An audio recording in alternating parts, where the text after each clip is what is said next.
Baik, kita mulai acara siang hari ini ya. Assalamualaikum warahmatullahi wabarakatuh. Waalaikumsalam warahmatullahi wabarakatuh. Bismillahirrahmanirrahim. Walhamdulillah wassalatu wassalamu ala rasulillah sayyidina wa maulana Muhammadin amma ba'du. Yang terhormat Bapak Jamil Abbas, Kepala Eksekutif Kemitraan Strategis dan Pengembangan Manfaat Asosiasi Vintage Syariah Indonesia (AFSI). Yang kami hormati Prof. Dr. Khozin, MSI, Dekan Fakultas Agama Islam Universitas Muhammadiyah Malang, Ibu Mahaning Riani, Direktur Eksekutif Asosiasi Vintage Syariah Indonesia. Yang kami hormati narasumber kita pada siang hari ini, Fikra Ijaz, Chief Executive Officer Yayasan Kita Bisa Indonesia dan Sekretaris Umum Asosiasi Vintage Syariah Indonesia (AFSI). Dr. Rahmat Hakim, MMA, Ketua Program Studi Ekonomi Syariah Universitas Muhammadiyah Malang. Serta yang kami hormati segenap Bapak Ibu dosen Program Studi Ekonomi Syariah Fakultas Agama Islam Universitas Muhammadiyah Malang. Dan seluruh peserta webinar AFSI Goes to Campus Universitas Muhammadiyah Malang yang kami banggakan. Pertama, marilah kita panjatkan puji syukur kehadirat Allah SWT yang telah memberikan kita kesehatan sehingga kita dapat melaksanakan kegiatan ini dengan lancar. Sholawat serta salam tidak lupa kita haturkan kepada junjungan Nabi kita Nabi besar Muhammad SAW. Semoga kita mendapatkan syafaatnya di yaumil qiyamah kelak. Amin. Kegiatan ini merupakan hasil kolaborasi Asosiasi Vintage Syariah Indonesia (AFSI) dengan program studi Ekonomi Syariah Fakultas Agama Islam Universitas Muhammadiyah Malang melalui program AFSI Academic Partner. Acara ini juga turut didukung oleh Bank Syariah Indonesia, Prudensial Syariah, Bank Aladin Syariah, Visa, PT Pos Indonesia, Bank DKI Syariah, CIMB Niaga Syariah, PWC, dan Bank Jago Syariah. Hadirin yang kami hormati, saya Afifah Nurmilatina selaku MC pada acara siang hari ini, Senin 30 September 2024, akan membacakan susunan acara. Yang pertama, pembukaan, yang selanjutnya sambutan, selanjutnya penyampaian materi dan tanya jawab, dan terakhir penutup. Sebelum memulai acara di sini, saya akan membacakan peraturan webinar pada siang hari ini. Yang pertama, mengganti username Zoom sesuai format nama underscore perusahaan atau instansi. Untuk mahasiswa ekonomi syariah bisa mengganti nama underscore ekos UMM underscore dengan NIM. Selanjutnya yang kedua, menyalakan kamera dan berpenampilan rapi. Yang ketiga, menjaga ketertiban dan kondusivitas acara.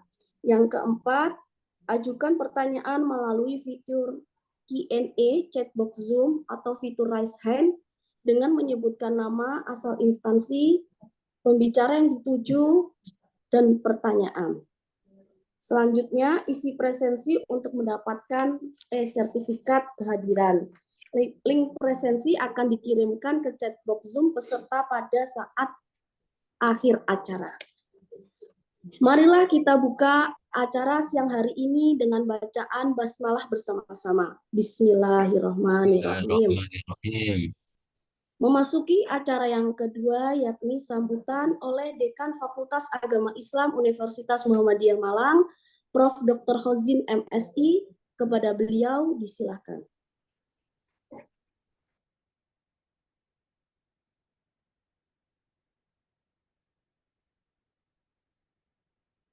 Baik, terima kasih. Assalamualaikum warahmatullahi wabarakatuh. Allah wabarakatuh. Alhamdulillahi wa kafa wassalatu wassalamu ala rasulihil mustafa al-wafa wa ala alihi wa sahbihi as-safa. Subhanaka la ilma lana illa ma 'allamtana innaka antal alimul hakim. Pertama yang saya hormati Pak Jamil Abbas selaku Kepala Eksekutif Kemitraan Strategis dan Pengembangan Manfaat Asosiasi Fintech Syariah Indonesia, para pemateri Pak Fikra Ijaz, Chief Executive Officer Yayasan Kitabisa Indonesia dan Sekretaris Umum Asosiasi Fintech Syariah Indonesia, dan juga narasumber kita yang kedua, Pak Dr. Rahmat Hakim, yang sekaligus juga Ketua Program Studi Ekonomi Syariah, Fakultas Agama Islam, Universitas Muhammadiyah Malang. Tentu saja para hadirin, para mahasiswa yang tidak bisa saya sebutkan satu persatu, para dosen ya, yang juga hadir di webinar ini, yang saya hormati dan saya banggakan ya. Alhamdulillah pada siang ini dengan segala kesibukan kita masing-masing, kita masih diberikan kesempatan, ditakdirkan oleh Allah Subhanahu wa Ta'ala untuk bergabung dan berpartisipasi di acara webinar pada siang ini. Selaku pimpinan fakultas, saya menyambut baik penyelenggaraan webinar ini, webinar yang mengambil tema digitalisasi zakat, infak, sedekah ya, atau sodako, dan wakaf, inovasi dan implementasi di fintech syariah. Ya. Tentu saja tema ini sangat urgen untuk kepentingan pengembangan prodi ekonomi syariah, dan tentu saja juga sangat relevan juga dengan kebutuhan khususnya para mahasiswa di ekonomi syariah. Yang kedua, Bapak Ibu yang saya hormati, bahwa kita semua saat ini berada di era disrupsi. Satu era di mana perubahan berlangsung begitu cepat dan bahkan nyaris ya tidak bisa diduga ya. Tiba-tiba yang kuat melemah dan juga tiba-tiba yang lemah menjadi kuat ya. Ini adalah perubahan yang mungkin jauh sebelumnya tidak pernah terbayangkan di hati kita, di pikiran kita semua. Tapi saat ini itu semua menjadi kenyataan dan kita semua tentu harus mempersiapkan diri kita dengan sebaik-baiknya. Kita semua saat sekarang ini juga berada di pusaran digital ya. Kita mengistilahkannya dengan digital vortex ya. Pada pusaran digital ini siapa saja yang tidak berubah dengan cepat dan tidak mengambil kecakapan di bidang digital ini, maka dia akan tertinggal dan kemudian digilas oleh zaman. Karena itu tema webinar kita pada siang ini saya rasa sangat tepat ya untuk mengantisipasi itu semua. Dan bahkan kalau kita perhatikan persoalan-persoalan peribadatan saat sekarang juga itu membutuhkan kemampuan di bidang digitalisasi ini ya, termasuk di masalah keuangan yang tentu saja tidak boleh tertinggal. Haji misalnya dan umroh ya. Sekarang ini kalau kita perhatikan haji dan umroh tidak hanya sistemnya yang pakai Siskohat itu ya, Tapi para jamaah yang berada di tanah suci khususnya ya, yang berada di Masjid Nabawi dan kemudian mereka ingin masuk ke Raudhah ya, atau taman yang itu merupakan taman surga ya, di Masjid Nabawi itu sekarang juga sudah menggunakan aplikasi ya. Apalagi persoalan zakat, infak, sodakoh ya, dan wakaf, tentu saja saat sekarang ini membutuhkan digitalisasi ya. Karena memang itu tuntutan bagi para generasi muda sekarang ya, terutama Gen Z ya, untuk mendapatkan pelayanan secara mudah ya, dan tidak berbelit-belit ya.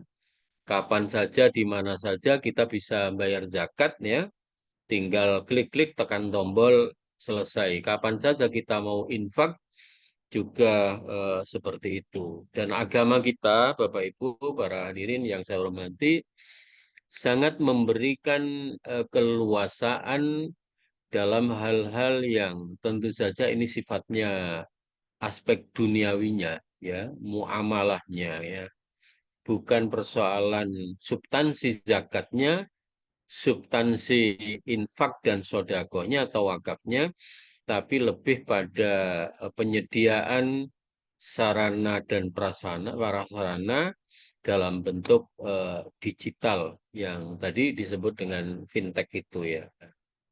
Eh, Misalnya ya ada pernyataan dalam kaidah usul itu al-aslu fil muamalah al-ibahah ya.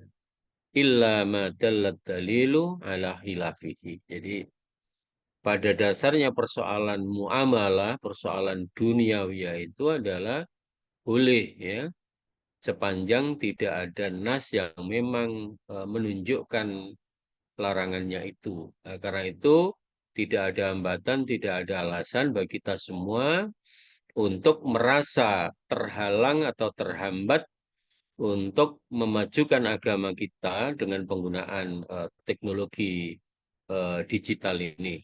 Karena itu saya sekali lagi menyambut baik usaha ini dan terima kasih pada Pak Jamil Abbas khususnya ya, dan juga pada Pak Fikrah Ijaz ya, yang bersedia hadir ya di forum ini untuk membangun ya jaringan juga, terutama bagi prodi ekonomi syariah agar lebih cepat bisa berkembang ya, dan juga bisa mengantarkan lulusannya ke area yang lebih kompeten yang dibutuhkan oleh masyarakat Islam dan masyarakat Indonesia pada saat ini.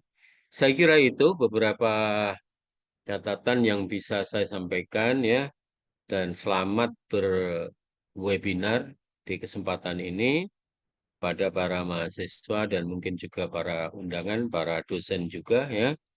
Sekali lagi selamat mengikuti webinar dan tolong nanti agar webinar ini betul-betul bisa diterapkan juga untuk pengembangan aspek-aspek tadi tentang zakat, infak, sedekah, dan bahkan wakaf diinisiasi oleh Prodi Ekonomi Syariah juga untuk membawa apa tadi persoalan-persoalan keagamaan itu ke arah digitalisasi. Saya kira itu dan mari kita awali webinar kita ini dengan bersama-sama membaca Al-Basmalah. Bismillahirrahmanirrahim. Dan terima kasih atas perhatian dan partisipasi Bapak Ibu semuanya. Kurang lebihnya saya mohon maaf ya. Dan nasrum minallah wa fathun qarib wa basyiril mu'minin. Wassalamualaikum warahmatullahi wabarakatuh. Waalaikumsalam warahmatullahi wabarakatuh. Terima kasih disampaikan. Selanjutnya kita akan menyimak keynote speech yang akan disampaikan oleh Kepala Eksekutif Kemitraan Strategis dan Pengembangan Manfaat Asosiasi Fintech Syariah Indonesia (AFSI), Bapak Jamil Abbas. Kepada beliau disilakan. Baik, terima kasih Mbak Viva. Suara saya cukup jelas begini? Jelas, Pak. Oh, ya. Baik, bismillahirrahmanirrahim. Assalamualaikum warahmatullahi wabarakatuh. Warahmatullahi wabarakatuh. Terima kasih untuk kesempatan yang diberikan kepada saya. Dan sebelum saya menyampaikan keynote speech singkat ini, saya ingin menyampaikan salam hormat saya kepada Profesor Dr. Kozin, selaku Dekan Fakultas Agama Islam Universitas Muhammadiyah Malang, dan kepada para narasumber, rekan saya Mas Fikra Ijaz, Sekjen di AFSI, dan kemudian pada Dr. Rahmat Hakim, selaku Ketua Prodi Ekonomi Syariah Universitas Muhammadiyah Malang, kepada Bapak Ibu hadirin, Bapak Ibu panitia, yang hormat saya yang sebesar-besarnya karena saya terus terang sangat antusias dengan webinar kali ini. Dari topiknya itu kita akan membahas sesuatu yang teramat sangat penting ya. Yang kurang lebih adalah tentang kolaborasi Ziswaf, Zakat Infak Sedekah, Gerakan Ziswaf, Zakat Infak Sedekah dan Wakaf, dan Gerakan Fintech Syariah. Nah, karena waktu yang sangat terbatas, saya hanya diberi waktu 5 menit oleh panitia, saya hanya menyampaikan keynote saya dalam beberapa poin saja. Ya, pertama, kami di AFSI, Asosiasi Fintech Syariah Indonesia, sepakat bahwa hari ini yang namanya Fintech Syariah itu baru di awal perjalanannya. Ya, baru di fase awal, di awal perjalanan, yang insya Allah akan menjadi perjalanan panjang untuk mewujudkan solusi yang impactful baik di dunia dan akhirat bagi umat bukan di Indonesia bahkan di seluruh muka bumi. Nah, karena kita sadar sekali ini masih di fase awal, maka kami di AFSI berharap fintech syariah hari esok itu bukan para praktisi fintech yang menetapkan, tapi kita desain, kita sepakati dan kita wujudkan sama-sama bahwa fintech syariah ini adalah gerakan umat. Nah, sehingga membahas tentang bagaimana kiranya kolaborasi gerakan fintech syariah dengan Ziswap itu tentunya sangat penting, karena kami juga berpemahaman fondasi dari keuangan syariah itu sesungguhnya bukan bank syariah ya, tapi zakat, infak, sedekah, wakaf. Itu yang menjadi dasar untuk gerakan ekonomi syariah, dan selanjutnya barulah kehadiran dari lembaga-lembaga keuangan komersial syariah seperti perbankan, fintech, modal ventura, dan lain-lainnya. Dan alhamdulillah hari ini kita bukan hanya berwacana, pelan-pelan kita sudah mulai melihat wujud nyata dan manfaat yang sudah kita rasakan atas kolaborasi dari gerakan zakat, infak, sedekah, wakaf tersebut dengan gerakan fintech syariah. Contohnya dalam hal penghimpunan Ziswaf, ini sekarang sudah sangat mudah, sangat nyaman. Itu subuh-subuh kita bisa bersedekah melalui dengan adanya teknologi pembayaran yang sekarang ini. Tidak harus repot-repot keluar rumah mencari kotak kenceleng terdekat. Jadi pun cara bersedekahnya pun bisa macam-macam, sudah bisa dari transfer bank, kris, dan e-wallet, dan lagi-lagi itu pun baru titik awal. Kemudian juga kehadiran platform-platform keuangan sosial seperti Kita Bisa yang saya kira akan dipaparkan lebih rinci oleh Mas Fikra, itu juga saya kira meningkatkan penghimpunan karena para donatur, para muzaki itu diberi pilihan yang lebih banyak sesuai dengan preferensi sosialnya. Nah, dan kami yakin sudah banyak sekali manfaat yang diciptakan dari kolaborasi ini dalam hal penghimpunan siswa. Penyaluran pun juga walaupun menurut saya masih belum sehebat dari peningkatan penghimpunan siswa, masih perlu kita tingkatkan sama-sama, sudah juga mulai terasa ya, bahwa penyaluran bantuan baik zakat, infak, sedekah kepada mustahik, kepada yang berhak menerimanya itu bisa disalurkan dalam berbagai bentuk. Ya, bisa dalam bentuk cash maupun dalam bentuk digital money yang ujung-ujungnya bisa meningkatkan impact dan integriti dari penyaluran itu sendiri.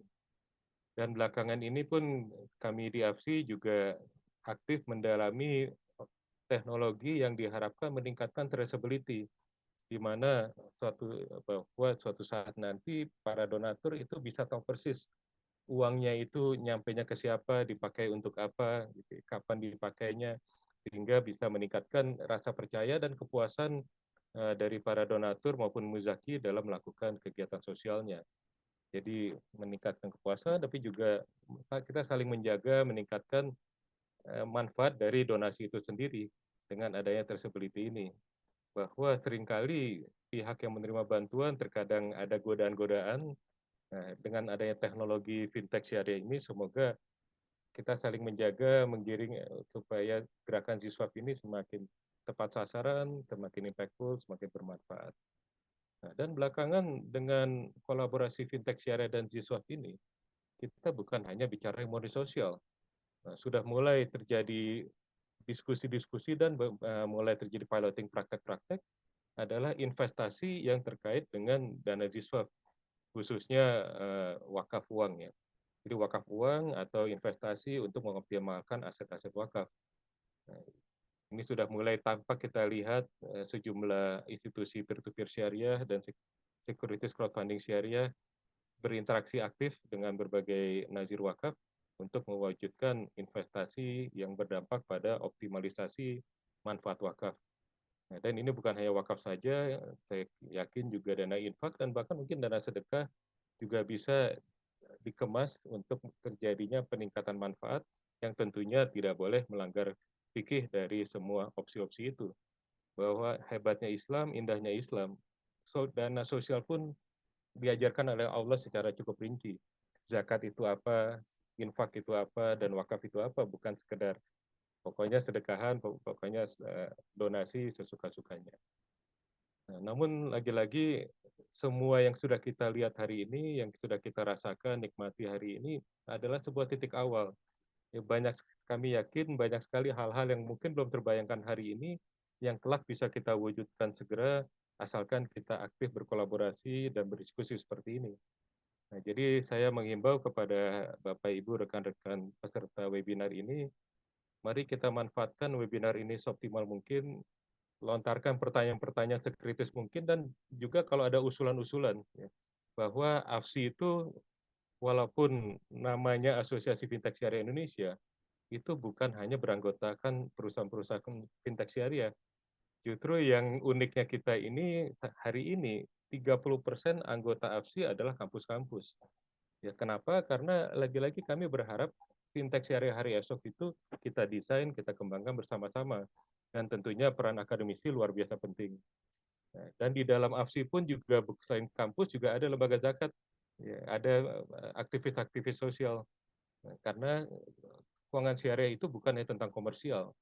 Keindahan keuangan syariah itu sangat bergantung kepada kepandaian kita mensinergikan keuangan komersial syariah dan keuangan sosial syariah. Nah, jadi sekali lagi dalam hal ini, dalam kesempatan kali ini, mewakili teman-teman pengurus AFSI, kami sangat berharap mendapatkan masukan, kritikan, usulan-usulan yang membangun dari Bapak Ibu semua dari diskusi di siang hari ini. Demikian kurang lebihnya, mohon maaf untuk hal-hal yang kurang berkenan. Saya nantikan kabar baik dari webinar ini. Assalamualaikum warahmatullahi wabarakatuh. Waalaikumsalam warahmatullahi wabarakatuh. Terima kasih disampaikan. Sebelum memasuki sesi selanjutnya, dimohon untuk para peserta bisa menyalakan fitur kamera karena akan dilakukan sesi dokumentasi. Terima kasih. Bisa dinyalakan kameranya terlebih dahulu. Saya hitung 1, 2, 3.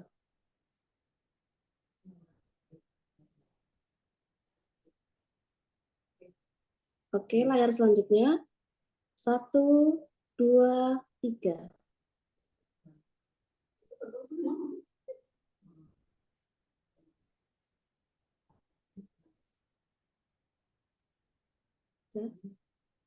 Satu, dua, tiga.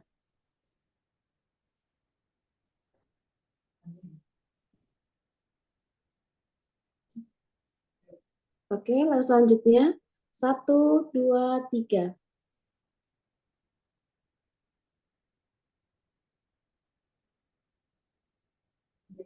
Nah, baik. Memasuki acara inti yakni penyampaian materi AFSI Goes to Program Studi Ekonomi Syariah Fakultas Agama Islam Universitas Muhammadiyah Malang. Para peserta diharapkan dapat menyimak materi yang disampaikan. Menginformasikan kepada seluruh peserta bahwa panitia menyediakan e-sertifikat yang dapat diakses setelah mengisi daftar hadir yang akan diberikan setelah sesi Q&A dan akan ada door prize bagi 5 peserta. 3 dari kitabisa.com dan 2 lagi dari program studi ekonomi syariah UMM.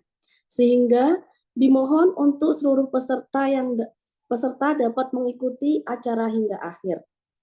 Selanjutnya memasuki acara inti siang hari ini yang akan dipandu oleh moderator kita, Ibu Rahmi Amalia SEIMA, selaku dosen program studi ekonomi syariah UMM. Kepadanya dipersilahkan untuk memandu sesi materi dan tanya jawab.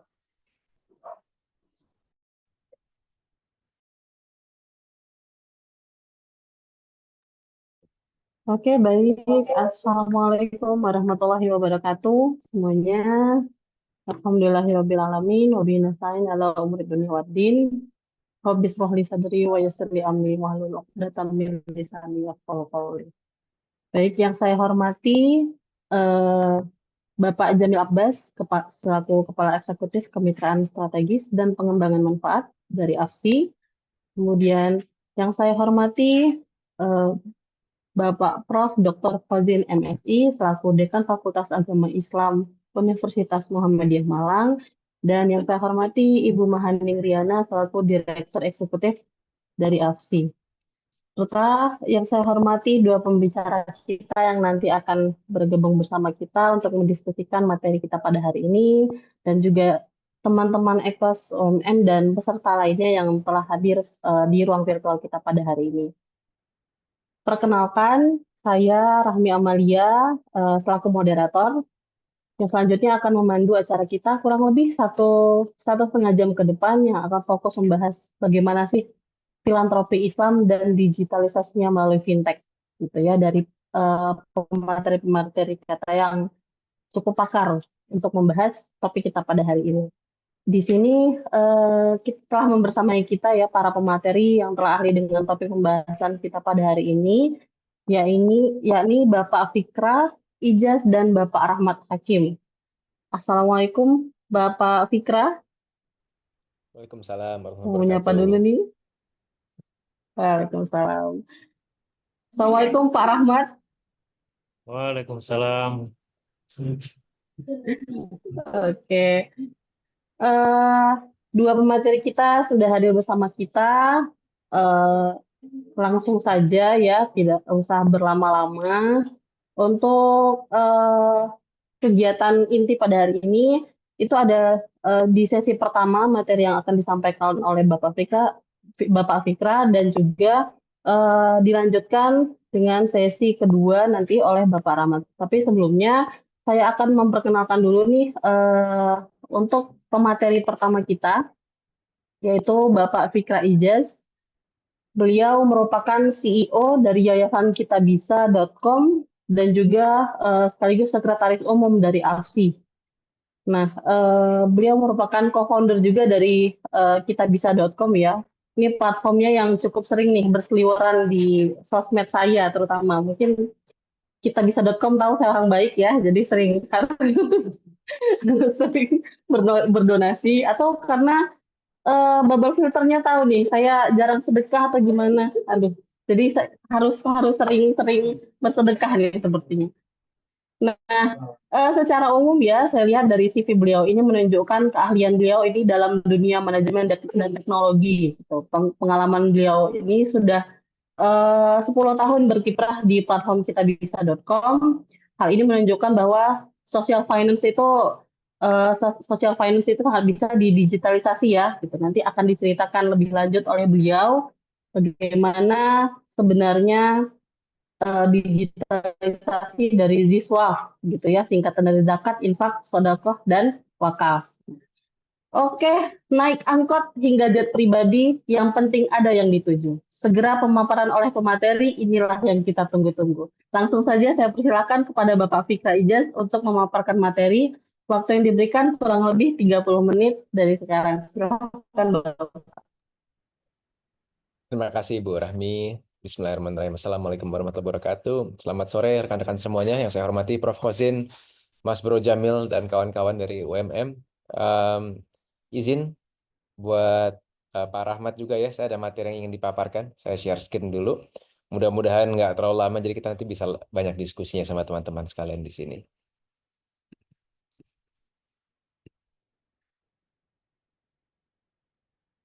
Oke, sudah muncul ya layarnya yang saya share? Sudah.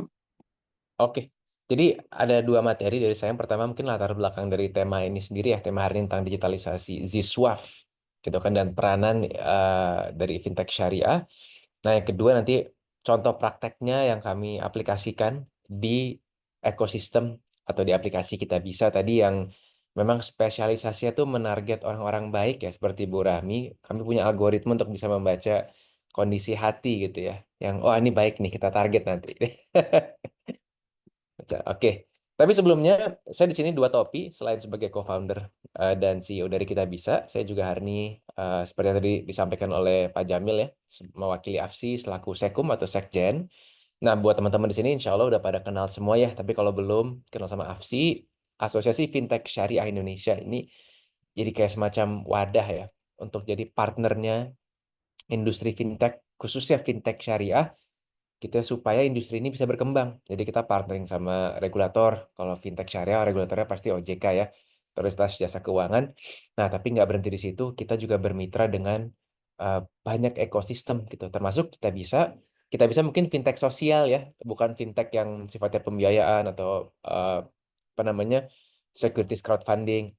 Tapi kita tergabung di sini karena tadi sekali lagi yang saya ingin tekankan, yang udah disampaikan sama eh, Pak Jamil tadi, kita tuh konsepnya ta'awun di sini. Ini gerakan, gerakan sama-sama, gerakan bareng-bareng, terutama untuk umat Muslim. Tapi kan kalau kita bicara syariah, itu tuh prinsipnya universal ya. Yang bisa dapat manfaat itu tidak hanya umat Muslim gitu. Jadi di asosiasi ini kita pengen nunjukin apa sih nilai unik dan nilai tambah dari ekonomi dan keuangan syariah yang bisa dideliver melalui sarana digital gitu. Nah, hari ini salah satu contohnya kita bicara soal Ziswaf ya teman-teman. Ini pasti udah sering baca, udah sering lihat kalau potensi kita tuh besar banget. Kalau digabung mungkin hampir 10%-nya APBN ya. Karena potensi zakat itu sekitar 300 triliun, potensi wakaf uang itu bisa sampai 180 triliun. Semua sumber ini dari website Kemenak, Kementerian Agama. Tapi realisasinya bagaimana? Realisasinya masih jauh dari potensi tadi. Ini sumber data dari KNEKS, lembaganya Bro Jamil sebelumnya ya. Di mana per 2024 bulan Juni, jadi semester 1, aset wakaf uang terkelola yang terdata oleh Badan Wakaf Indonesia itu ada sekitar 2,5 T.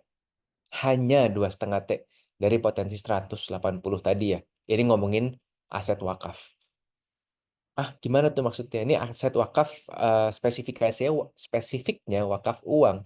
Sementara kalau masyarakat kita biasanya lebih familiar sama wakaf itu dalam bentuk aset tanah atau bangunan gitu ya. Nah, hari ini tuh padahal udah ada instrumennya. Nanti saya akan elaborasi lebih detail gitu. Gimana peranan platform digital atau fintech sosial bisa mendorong partisipasi publik di wakaf uang.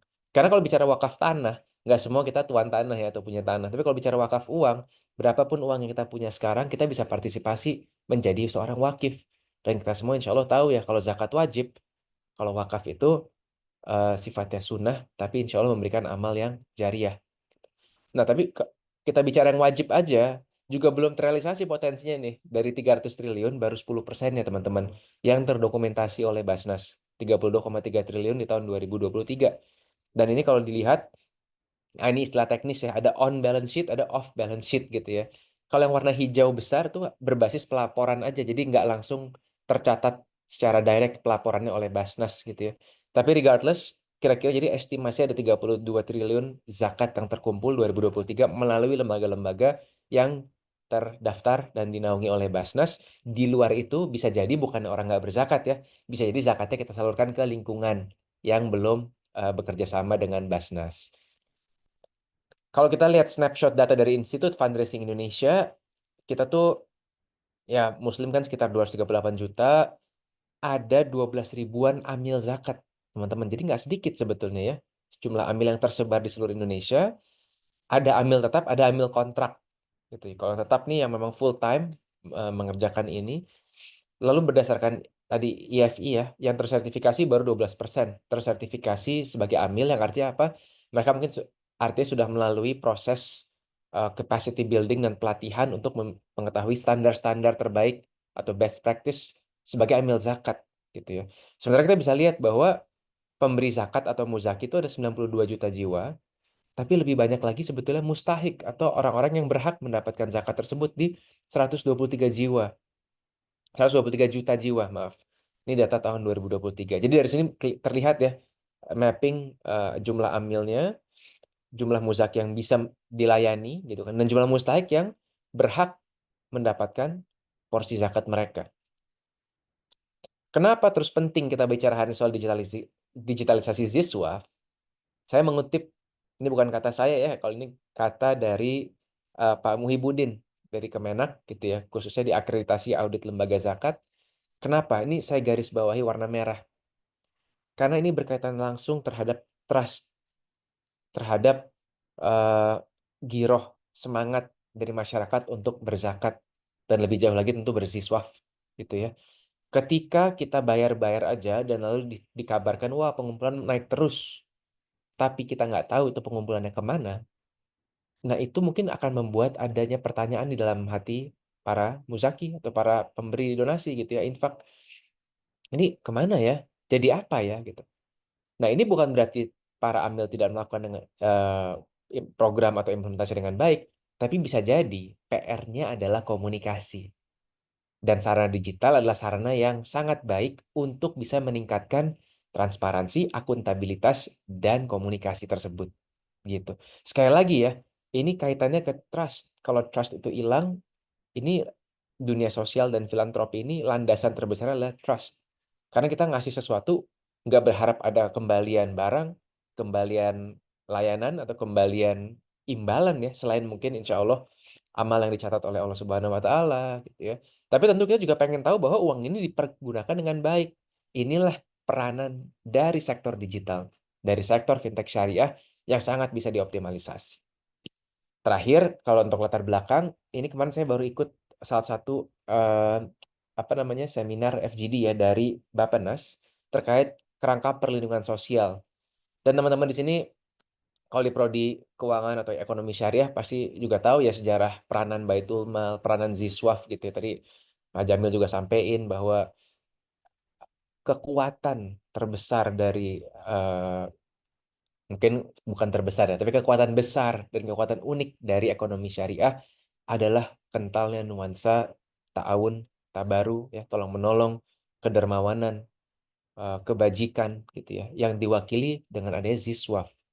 Jadi semua program-program yang kalau ditranslate oleh pemerintah menjadi bantuan sosial, jaminan sosial itu sebenarnya adalah bentuk-bentuk yang sangat berjalan lurus gitu ya, align dengan framework Ziswaf.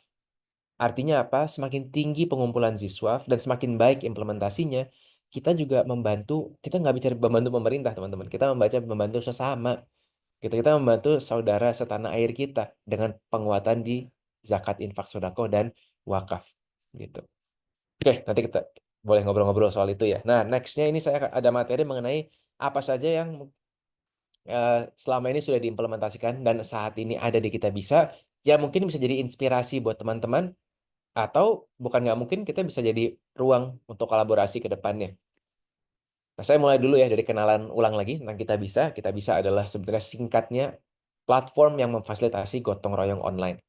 Jadi berangkat dari ini fakta yang harusnya sudah umum dan lazim juga ya diketahui, Indonesia 6 tahun berturut-turut negara paling dermawan di dunia, kata Charities Aid Foundation. Jadi kalau kadang-kadang lagi mencari apa yang bisa dibanggakan ya terhadap Indonesia, banyak teman-teman. Salah satunya kita tuh warga yang paling dermawan. Nggak peduli situasi, orang-orang kita nih alhamdulillah ya dikasih Allah kedermawanan yang udah sangat kuat. Gitu. Dan ini hasil kajian ilmiah dari World Giving Index-nya Charities Aid Foundation ya.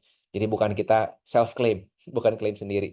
Nah, karena masyarakatnya sudah baik-baik, dermawan, ini memudahkan sekali untuk lahirnya platform gotong royong seperti Kitabisa. Jadi kita bisa terinspirasi dari masyarakatnya. Kalau masyarakatnya tidak seperti ini, mungkin kita bisa usianya tidak sepanjang hari ini yang sudah 11 tahun, alhamdulillah. Tapi kalau secara konkretnya apa? Apa sih aplikasi kita bisa buat teman-teman yang mungkin belum pernah terpapar atau terekspos? Kami itu mengembangkan aplikasi yang misinya adalah menjadikan kebaikan itu bagian dari lifestyle keseharian kita. Jadi berbuat baik bisa setiap hari. Kalau kayak tadi Pak Jamil sampaikan, sekarang sedekah bisa di mana aja. Sekarang bayar zakat bisa di mana aja, kapan aja, gitu kan ya. Selama ada kemampuan, selama ada sumber daya, tidak ada alasan lagi sebenarnya untuk kita tidak berbuat baik dalam bentuk terutama ya eh, filantropi, ziswaf. Gitu. Nah, kita bisa mengembangkan aplikasi untuk membuat apa namanya ini menjadi hal yang sangat eh, menyenangkan untuk dijadikan keseharian.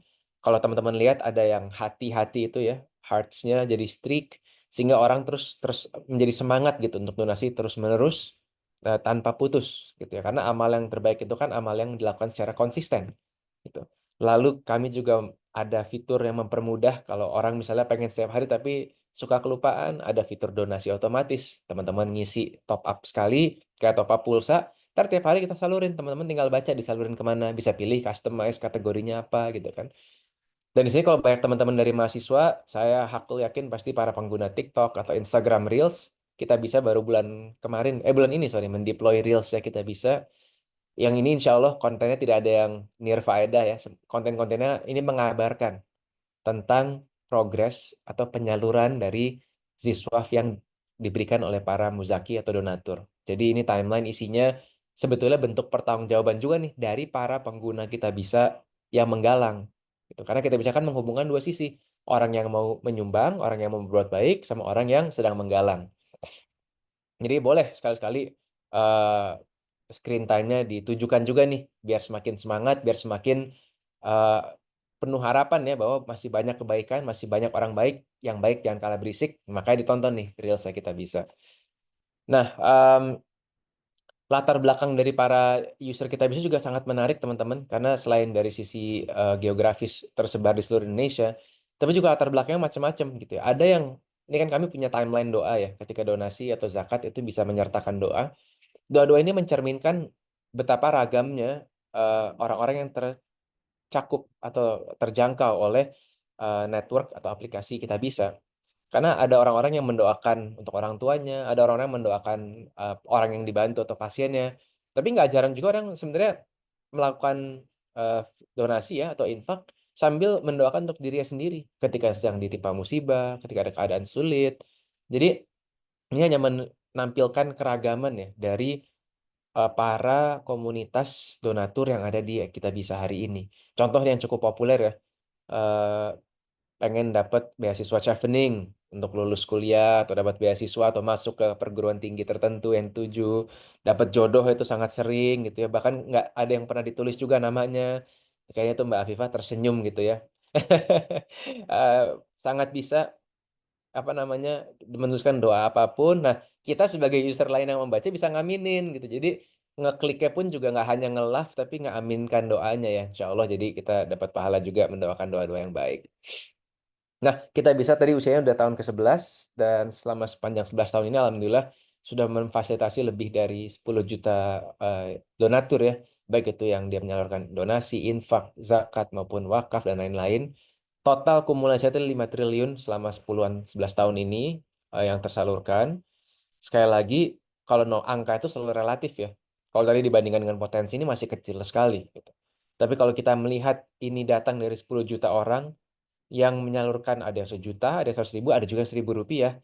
Ini sebetulnya kekuatan ta'awunnya masyarakat ya, kekuatan jamaah gotong royong. Kalau bareng-bareng ya sesuai namanya ya insya Allah kita bisa gitu. Karena ini mendanai 300.000 lebih penggalangan yang diinisiasi di Kita Bisa. Jadi ya insya Allah, nah abis ini saya paparkan, inilah yang kita bisa jembatani. Orang baiknya sudah banyak, alhamdulillah nomor satu paling dermawan. Lalu kita berbuat baiknya kemana gitu. Nomor satu tentu ke lingkungan terdekat ya. Kalau buat keluarga inti kan tuh nafkah wajib. Tapi kalau buat lingkungan terdekat, keluarga jauh mungkin tetangga, itu kan utama. Di luar itu kita bisa menjembatani beragam pihak. Contoh individu, orang-orang yang butuh bantuan ketika keadaan darurat. Paling sering apa? Paling sering kategori medis ketika sakit. Jadi ada yang kelas dari ekonomi yang sangat lemah, tapi ada pun juga kelas-kelas menengah yang menggunakan platform Kita Bisa ketika anggota keluarganya terdiagnosa suatu penyakit yang butuh biaya besar. Biaya besarnya itu bisa dikarenakan dia tidak menggunakan jalur BPJS atau butuh penanganan khusus, atau kalau sudah pakai BPJS kesehatan pun, ini sering orang tanya nih, kan ada BPJS, betul, tapi bagaimana dengan transportasi ya kalau dia tinggal di luar kota dan rumah sakitnya di kota besar?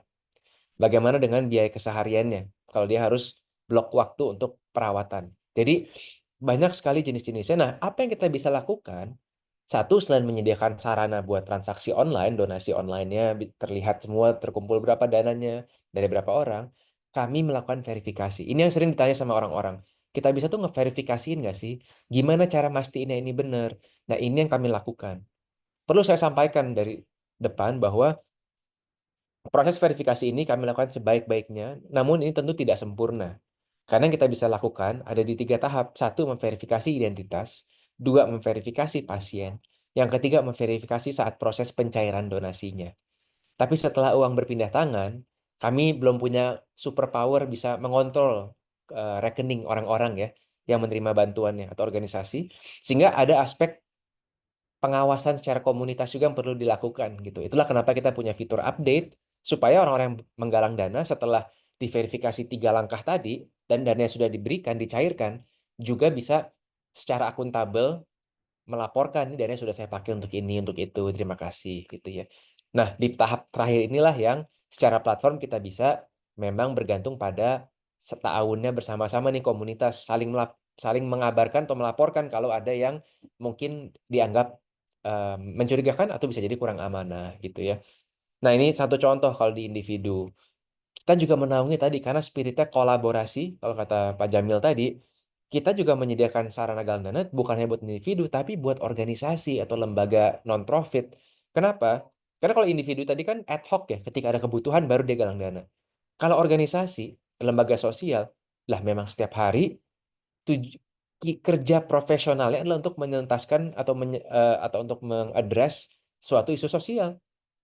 Contoh yang saya tampilkan di sini ada lembaga SOS, Children's Village. Sama ya, tadi ya ada halaman donasinya, bisa menerima pembayaran dari berbagai metode, ada transparansi dan yang terkumpul. Nah, tapi kami verifikasi lembaganya juga, sehingga mudah-mudahan, kalau kayak SOS mungkin lebih terkenal ya.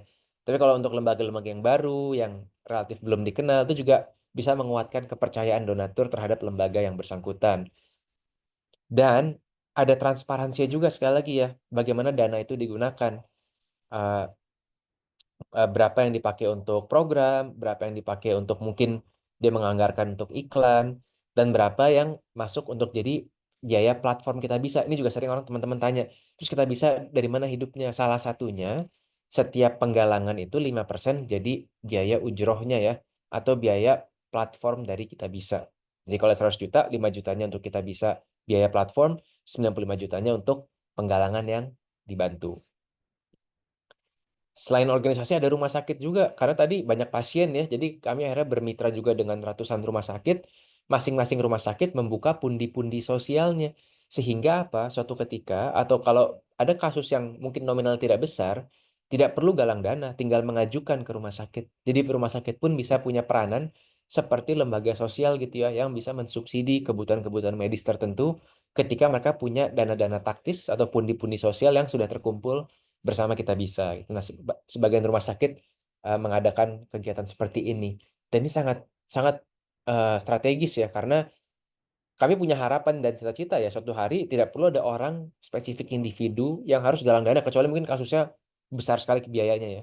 Karena pundi-pundi dana taktis ini sudah besar. Jadi orang bisa langsung disubsidi oleh dana-dana ini tanpa perlu menggalang dana. Nah, bicara soal Ziswaf nggak lengkap kalau nggak bicara lembaga amil. Kita bisa juga bermitra dengan berbagai amil, baik di level Basnas yang merupakan Badan Otonom Pemerintah untuk Zakat ya, hingga ke amil-amil zakat nasional, daerah yang terdaftar under Basnas. Apa sih yang kami berikan? Manfaatnya apa? Kenapa Basnas meskipun ada banyak sekali jalur, dia tetap juga menggunakan Kita Bisa untuk mengumpulkan zakat dari para muzaki?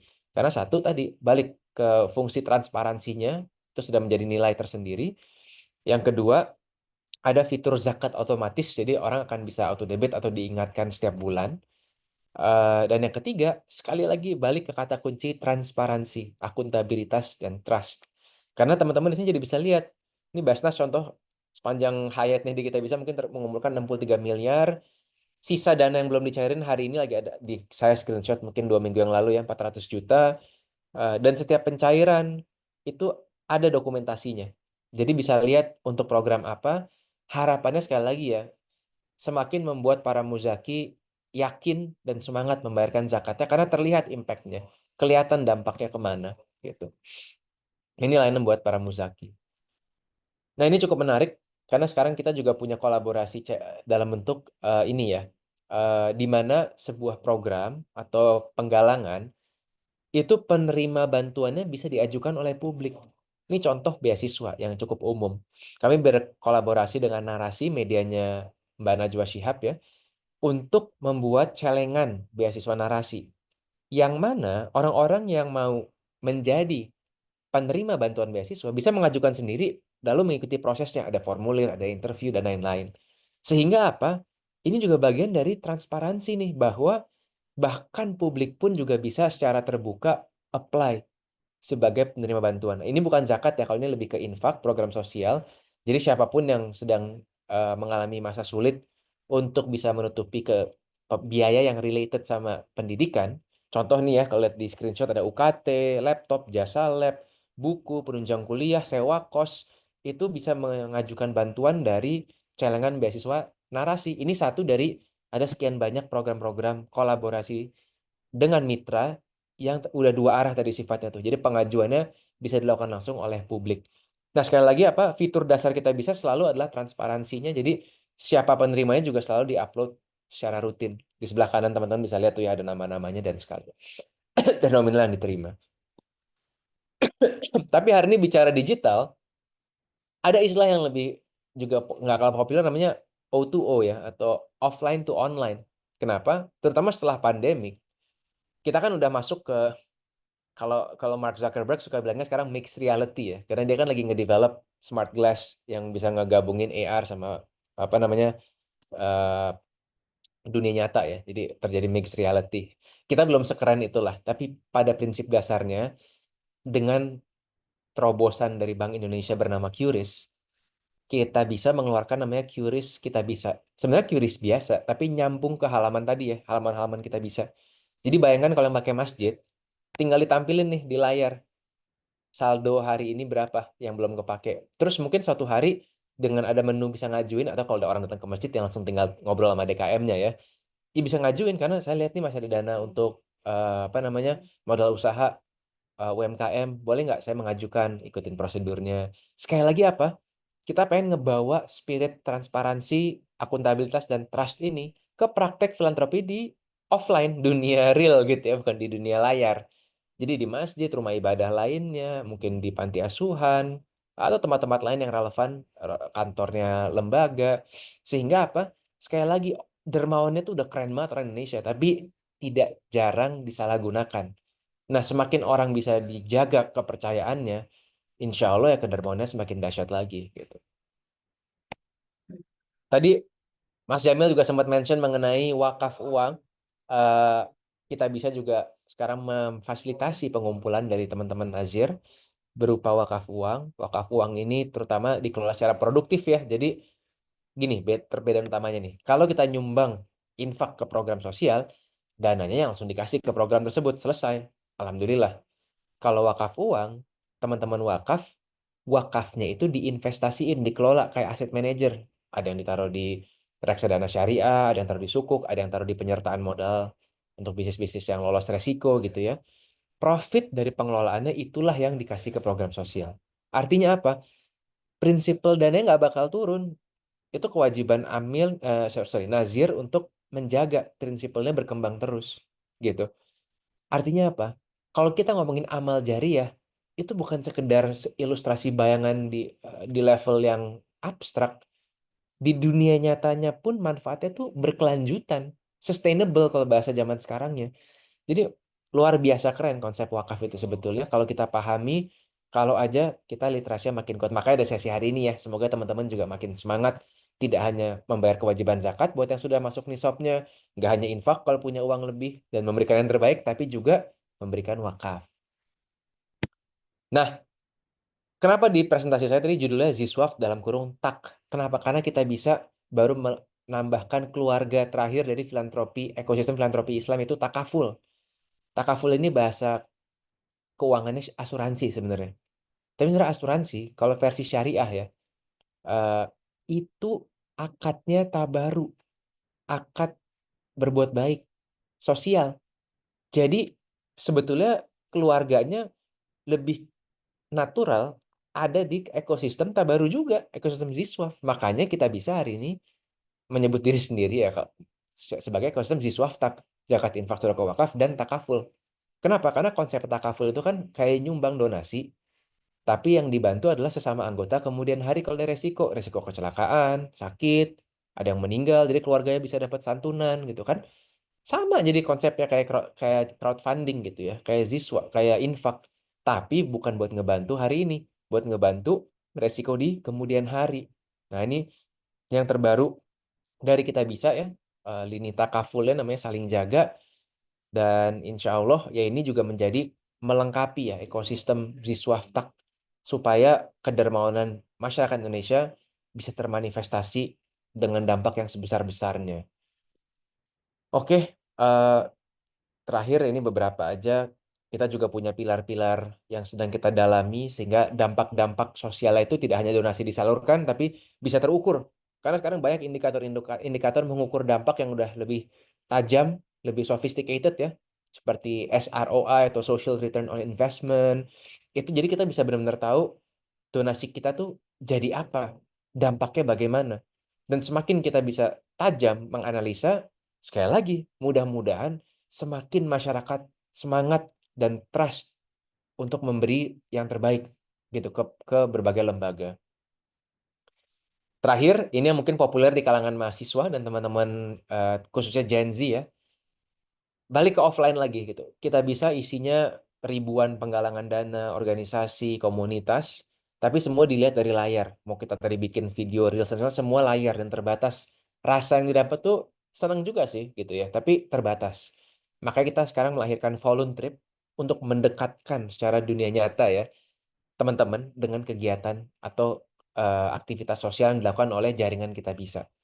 Nah, ini terakhir, jadi biar bagaimanapun, secanggih-canggih apapun digital, menurut kami tidak ada yang menggantikan interaksi interpersonal di dunia nyata. Itu kenapa kita mengeluarkan inisiatif Voluntrip, sehingga lebih banyak teman-teman yang bisa datang, ketemu langsung, dan belajar langsung kenapa isu-isu tertentu itu penting, disajikan dengan kegiatan dan pengalaman yang fun dan menyenangkan untuk semua orang. Makanya kita sebut Voluntrip itu fun and meaningful volunteering for everyone. Last but not least, kira-kira kalau ditanya, kita bisa sebagai salah satu pelaku keuangan sosial digital ya, atau ya kita mungkin social fintech lah ya, social syariah fintech gitu. Pengennya apa sih ke depan gitu. Yang kita sedang bangun sebenarnya ekosistem digital ya, untuk saling menjaga. Memberikan kalau tadi bahasa pemerintahnya perlindungan sosial dari kita untuk kita. Gitu. Ya karena kan kalau bicara Indonesia isinya ya warganya ya kita gitu kan. Kita bayar pajak sebetulnya untuk mensejahterakan bersama, untuk saling menjaga bersama juga. Tapi kan di luar pajak kita sebagai umat muslim tadi punya instrumen-instrumen lain juga yang namanya Ziswaf, dan mudah-mudahan setelah sesi ini Ziswaf tak jadi lebih umum ya. Itu semua instrumen, itu semua adalah undangan untuk kita berbuat baik dengan cara yang lebih baik, dengan manfaat yang lebih besar, sehingga eh, apa namanya yang baik-baik tadi nggak kalah berisik gitu. Kita punya tagline kalau saat lapang bantu sesama, saat sulit ya insya Allah dibantu bersama gitu. Karena mekanisme sudah ada semua gitu. Inilah keindahan dari ini ya yang kita yakini gitu ya. Kalau emang sebuah sistem itu datangnya dari Allah Subhanahu Wa Taala. Ya ini mungkin kita izin aja kita skip. Untuk menutup, ini dua ayat andalan yang menjadi pedoman buat kami di Kita Bisa dan mudah-mudahan buat teman-teman juga ya. Yang pertama adalah terkait fastabiqul khairat, di mana dalam berbuat baik jangan setengah-setengah, lomba lah jadi versi terbaiknya. Termasuk di dunia sosial, filantropi. jangan anggapnya gue kaya dulu deh, terserah ntar kayaknya dengan cara apapun baru ntar gue berbuat baik gitu kan. Atau oh ya kalau berbuat baik ya dengan seadanya deh, kan ini bukan kerjaan full time gitu. Pun yang full time teman-teman di dunia filantropi, jangan merasa kayak karena ini kan filantropi sosial aja lah, nggak usah ngoyo banget. Jangan gitu. Karena kan kita diajak buat berlomba jadi yang terbaik. Apalagi kita tahu karena jadi yang terbaik menghasilkan sesuatu yang lebih baik lagi gitu. Karena kita menjalankan perintahnya kan. Nah, tapi di tengah lomba berkompetisi sehat tadi untuk jadi yang terbaik, balik lagi ke nafas tahun, atau kalau di bahasa Indonesiain gotong royong ya, kalau di Pancasila dipers kan jadi gotong royong katanya ya. Ya karena sama gitu, wa ta'awanu 'alal birri wa taqwa, tolong menolong lah kita dalam kebaikan dan takwa. Jadi mari kita di level individu selalu menantang diri untuk jadi versi terbaik, berlomba sama teman-teman yang lain, tapi sambil menjadi versi terbaik ya sambil berjamaah kita menuju tujuan yang sama, tujuan yang mulia insya Allah di dunia dan di akhirat nanti. Demikian presentasi singkat dari saya. Saya kembalikan ke Ibu Rahmi Amalia. Assalamualaikum warahmatullahi wabarakatuh. Waalaikumsalam warahmatullahi wabarakatuh. Masya Allah, luar biasa sekali disuapin ya. Ini kayaknya Ziswaf itu juga bisa mendukung SDGs seperti itu harusnya.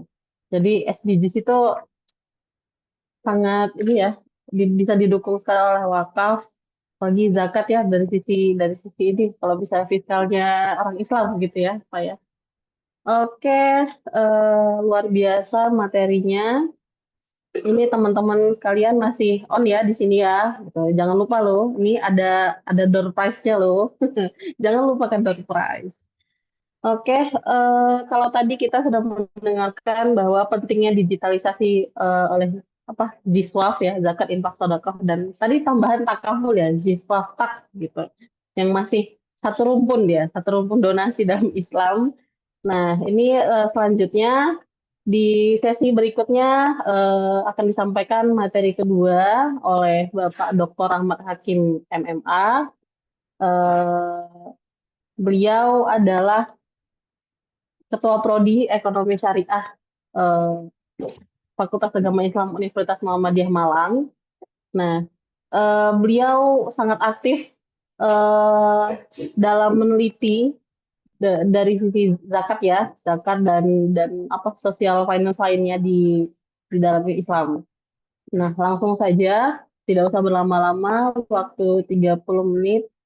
Eh, Sarapan itu pagi, olahraga, jangan stop. Ayo dengarkan ilmu lagi, teman-teman. Ziswaf makin ngetop. Oke, silakan kepada Bapak Rahmat Hakim MMA. Saya persilakan dengan segala hormat. Baik, terima kasih Bu Rahmi atas puisinya sebagai pengantar ya. Izin menyampaikan Bapak Jamil Abbas dan juga pimpinan dan juga pengurus AFSI dan juga terima kasih atas sharing ilmunya Pak Fikri Jas untuk mahasiswa kami dan juga Bapak Ibu sekalian. Nah, pada kali ini izin menyampaikan berkenaan dengan digitalisasi zakat ya, prospek dan tantangan ini dari sisi akademisinya ya. Dari sisi akademisinya berkenaan dengan digitalisasi zakat ya. Nah, yang pertama adalah peningkatan pengguna internet ya. Ini semakin meningkat dari waktu ke waktu hingga sekarang ini sudah sampai 79,50% di 2024 penduduk Indonesia yang menggunakan internet. Artinya adalah bahwasannya digitalisasi itu merupakan suatu keniscayaan karena sudah tidak ada lagi yang buta internet ya.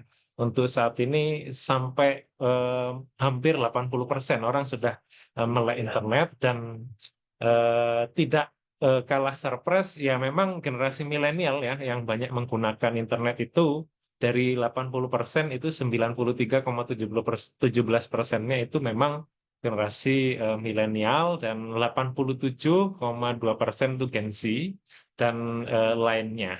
Artinya potensi untuk digitalisasi zakat ini memang banyak menyasar kepada pengguna internet dari golongan yang paling banyak yaitu generasi milenial dan juga Gen Z. Maka ini tadi Pak Fikra banyak menyinggung berkenaan dengan Gen Z dan milenial dalam konteksnya perannya untuk berdonasi ya. Tentu dalam hal ini eh, kita juga harus ada suatu kepastian berkenaan dengan lapangan pekerjaan ya, karena kan orang tidak mungkin mengeluarkan tanpa ada pemasukan juga dan lain sebagainya. Maka Gen milenial dan Gen Z ini juga harus bisa produktif dan aktif ya dalam dunia kerja nanti. Kemudian yang kedua ada peningkatan tren indeks literasi zakat. Selain dari ada peningkatan pengguna ya dari internet di Indonesia, itu literasi zakat dari masyarakat Indonesia juga semakin tahun semakin naik gitu ya. Misal dari data Basnas ini tingkat indeks literasinya 75,26%, itu yang tahu tentang zakat. Nah, kemudian di data lagi yang tahu tentang dasar tentang zakat, misal definisi dan lain sebagainya, ini sebesar 79,1%. Kemudian pengetahuan ya lanjutan tentang zakat tidak hanya sekedar definisi macam-macam dan lain sebagainya, tapi sudah menuju kepada rukun, ini juga agak meningkat kan 68,28% dibanding dengan yang tahun 2020. Artinya lagi-lagi prospek untuk digitalisasi juga akan meningkat, bahkan tidak hanya digital ya, tapi juga mungkin willingness to pay-nya juga akan meningkat juga, karena selain penggunaan internet yang semakin meningkat, ada juga pengetahuan literasi tentang zakat juga meningkat. Ini berarti kan linear gitu ya, semakin tinggi pengguna internet maka pengguna literasi zakatnya juga semakin meningkat. Tetapi di sisi lain ada yang namanya indeks kesiapan digital lembaga pengelola zakat ya. Jadi tidak hanya donaturnya saja yang meningkat trennya, tetapi juga indeks kesiapan digital ya, itu sudah menuju kepada angka 65% ya. 65% ada kesiapan dari lembaga untuk menuju kepada digital ya. Tentu tidak hanya sekedar donaturnya saja kan yang melek digital, tetapi juga harus yang menerima donasi kan juga harus menerima juga digitalisasi ini. Berarti kan dari keseluruhan tadi digitalisasi ini kesimpulannya adalah suatu yang sangat prospek ya, dilihat daripada pengguna internet, indeks literasi zakat maupun dengan indeks kesiapan lembaga zakat untuk menuju kepada digital. Meskipun diperlukan beberapa usaha-usaha ya agar lembaga zakat itu bisa melek digital ya, termasuk tadi yang disebutkan oleh Pak Fikra tadi berkenaan dengan transparansi akuntabilitas. Jadi kalau udah transparan akuntabilitas, maka trust-nya itu akan muncul dengan sendirinya begitu.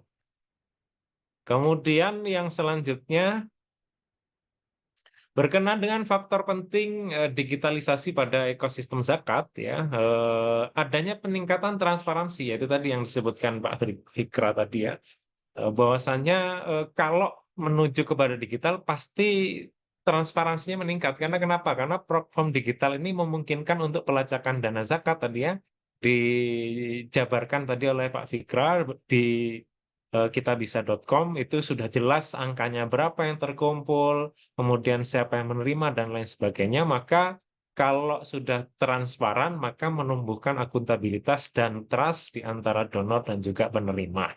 Kemudian yang kedua ada peningkatan efisiensi ya. Kalau sudah digital maka otomatisasi proses itu seperti pengumpulan, distribusi dan pelaporan itu akan mengurangi beban administratif dan juga mengoptimalkan alokasi sumber daya. Jadi tidak membutuhkan banyak tenaga dan biaya ya untuk mengejar sebuah akuntabilitas dan transparansi kalau kita menggunakan digitalisasi ya. Kemudian yang ketiga, aksesibilitas yang ditingkatkan ya, pasti orang sangat mudah untuk mengakses ya. Siapa yang tidak tahu misal kitabisa.com itu kan karena adanya digitalisasi, maka yang mengakses akan banyak Maka platform online memberikan kemudahan bagi individu untuk menunaikan kewajiban zakat. Dari mana saja dan kapan saja. Sampai-sampai mungkin kita itu sekarang bingung ya mau berdonasi ke lembaga zakat yang mana ya, karena banyak tadi, maka Bu Rahmi tadi seliweran kitabisa.com itu kalau satu proyek saja, kalau 10 proyek sehari kan bingung Bu Rahmi ya, ini mau berdonasi kemana kan gitu ya, saking banyak yang berseliweran gitu misalnya. Jadi sudah tidak ada alasan lagi untuk tidak berbuat baik ya ketika sudah menuju kepada digital. Kemudian manfaat pengelolaan zakat digital ya tentu jangkauan lebih luas ya, karena platform digital memperluas jangkauan ya, yang lebih khususnya di daerah terpencil ya. Daerah terpencil itu kan yang dibutuhkan akses air ya, kemudian makanan dan lain sebagainya. Maka digitalisasi memastikan inklusivitas dan aksesibilitas. Kemudian yang kedua, distribusi yang ditargetkan. Jadi target distribusinya sudah jelas ya. Kalau digital itu, kemudian yang ketiga pemberdayaan penerimaan manfaat. Jadi penerimaan manfaatnya kan terlihat ya. Siapa yang mendapatkan itu kelihatan, kemudian mana yang akan didonasikan kepada proyek A itu kan kelihatan. Kemudian kalau sudah ini semua terlihat jangkauan luas, kemudian distribusi yang sudah ditarget, kemudian ada pemberdayaan penerimaan manfaat, maka akuntabilitas dan kepercayaan akan tumbuh. Kemudian yang selanjutnya adalah berkenaan dengan tantangan, tetapi kan juga ada tantangan ya. Yang pertama adalah privasi dan keamanan data ya. Ini kan beberapa waktu yang lalu data banyak yang tersebar kan, ya banyak data-data itu tersebar. Nah, itu kan juga akses negatif ya, daripada digitalisasi, banyak data privasi dan juga keamanan data itu mudah untuk dibocorkan dan lain sebagainya. Nah, ini juga tantangan. Kemudian adanya kesenjangan digital ya, kesenjangan digital antara kota dengan desa misalnya. Nah, itu juga juga diperlukan infrastruktur ya untuk memastikan bahwasannya internet itu sudah masuk ke pelosok-pelosok, dan ini mungkin sudah diusahakan oleh pemerintah. Kemudian yang ketiga adalah kerangka peraturan ya. Jadi peraturan, karena seringkali praktek itu lebih cepat dan dinamis, terutama dalam hal sosial ya, itu daripada peraturannya. Jadi prakteknya sudah jalan kemana gitu, peraturannya baru ada. Maka dari itu diperlukan sebuah kerangka untuk penggunaan ya teknologi digital itu bagaimana diatur, khususnya dalam koridor pengelolaan zakat, yang sangat penting untuk memastikan kepatuhan dan praktik-praktik etika dan juga nilai-nilai syariah. Kemudian ini pertimbangan legalitas hukum, adanya proteksi data itu penting ya, karena untuk memastikan kepatuhan terhadap undang-undang. Jadi jangan sampai kita berbuat baik, kita ngisi data untuk donasi, kemudian datanya tersebar di luar, Mas. Dari itu kita perlu proteksi data. Kemudian ada transparansi keuangan tadi ya, sudah dijelaskan. Kemudian ada keamanan siber, ya tentu ini penting karena jangan sampai terlalu mudah untuk dihack. Nah, itu kan juga sulit juga ya untuk men-tracking progres daripada digitalisasi itu. Kemudian adanya kepatuhan syariah untuk memastikan seluruh proses dan teknologi digital itu selaras dengan prinsip dan nilai-nilai syariah Islam. Mungkin kalau untuk satu akad itu mudah ya, misal kayak berdonasi, zakat, infak itu masih mudah. Tetapi kalau menuju kepada tadi wakaf ya, sudah mulai wakaf produktif, kemudian takaful itu kan sudah mulai akad yang digunakan sudah mulai banyak ya. Jadi disitulah peran kepastian ya syariah itu, dan juga proses dan teknologi digital itu harus selaras karena melibatkan banyak akad ya, sehingga bagaimana biar tidak tercampur antara akad yang satu dengan akad yang lain, atau akad yang sosial tidak harus bercampur dengan akad yang sifatnya adalah komersial tadi. Kemudian yang terakhir ini berkenaan dengan penelitian kami ya, berkenaan dengan tren ya publikasi dan digitalisasi zakat. 10 tahun terakhir itu sebenarnya yang paling mencolok itu ada di lingkaran yang merah itu ya. Lingkaran yang merah besar itu menunjukkan banyaknya artikel. Di sini sekitar 130-an artikel tuh sejak 2014 sampai 2023 yang topiknya tentang bidang digitalisasi zakat. Maka di sini yang di kolom yang di titik merah yang besar itu banyak disebutkan tentang zakat, kemudian blockchain, kemudian digital money ya, kemudian cryptocurrency dan smart contract ya. Kemudian yang kedua ada di warna biru terang yang besar itu COVID-19 ya, tentunya apa ya, di sisi lain kita banyak yang hilang maka banyak juga yang muncul, artinya adalah digitalisasi zakat ini semakin marak karena ada COVID gitu ya. Nah, terutama di Indonesia dan juga ada namanya Islamic marketing itu tadi. Kemudian yang kedua adalah berkenaan dengan yang coklat. Yang coklat itu adalah fintech. Nah, ini. Nah, jadi fintech itu kemudian Islamic microfinance dan juga Baitul Mal. Nah, kemudian yang selanjutnya ada di angka biru tua. Itu ada digital zakat, kemudian ada teknologi, kemudian ada di warna yang hijau ada namanya digital platform dan lain sebagainya. Maka dari itu ya inilah tren perkembangan publikasi semakin banyak, terutama dalam zakat digital. Kemudian ada juga penggunaan namanya digital platform dan fintech dan lain sebagainya. Atau bahkan nanti ada juga perkembangan yang lain daripada fintech itu menuju kepada banyak digitalisasi zakat ya. Tadi ada perkembangan berkenaan dengan takaful dan lain sebagainya.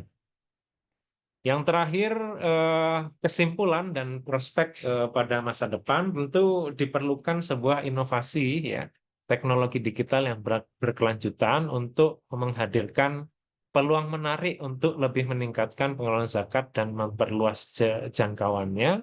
Kemudian yang kedua, kolaborasi kemitraan dan alhamdulillah ini merupakan bentuk konkret ya antara AFSI dengan UMM, dan saya juga berterima kasih atas kedatangan AFSI ya kepada UMM walaupun melalui digital ya, berkenaan dengan adanya kolaborasi dan juga kemitraan untuk implementasi solusi zakat digital yang efektif.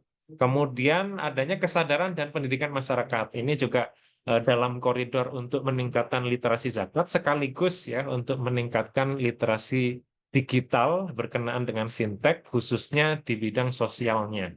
Kemudian yang terakhir ya tentu dengan adanya inovasi, kemudian kolaborasi, kemitraan dan juga peningkatan literasi dan pendidikan pada masyarakat berkenaan dengan zakat dan juga digital, maka kita mengharapkan masa depan yang lebih cerah untuk masyarakat.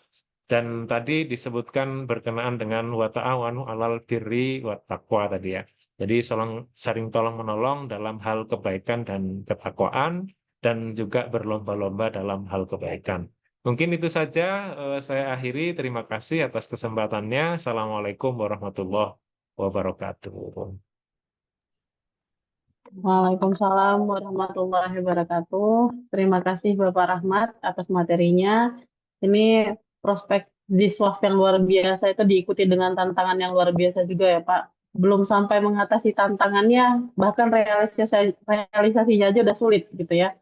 Jadi walaupun berbagai inovasi masih kalah sama sulitnya trust masyarakat tadi gitu. Jadi ini perlu dukungan kita semua biar jadi kita bisa gitu. Oke, masuk ke sesi terakhir dari sesi inti ini adalah tanya jawab ya. Ini sudah ada yang bertanya dari chat box-nya, ada dari Revia.